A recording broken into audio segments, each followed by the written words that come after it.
દેશની સીમાઓ માતાના વસ્ત્ર સમાન છે. તેનું રક્ષણ કરવું દરેક ભારતીયની ફરજ છે. ભીષ્મ પિતામહ. નમસ્કાર દર્શક મિત્રો, સરહદ ન્યૂઝ ચેનલમાં આપનું સ્વાગત છે. હું અનિતા ગોસ્વામી. હવે જોઈએ સમાચાર વિસ્તારથી. વાવ-થરાદ જિલ્લાના થરાદના ગૌ સર્કલ પાસે આવેલા 4 રસ્તા પર ગમખ્વાર ત્રિપલ અકસ્માત સર્જાયો હતો. આ ઘટનામાં બાઇક, ટ્રેક્ટર અને કાર વચ્ચે જોરદાર ટક્કર થઈ હતી, જેમાં બાઇક સવાર એક વ્યક્તિનું ઘટના સ્થળે જ મોત નીપજ્યું હતું.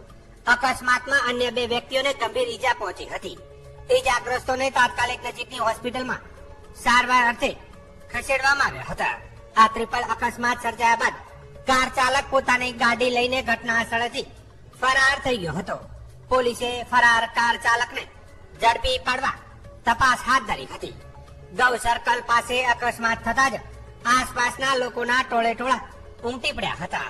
સ્થાનિકોએ તાત્કાલિક મદદ પહોંચાડી હતી અને થરાદ પોલીસને જાણ કરી હતી.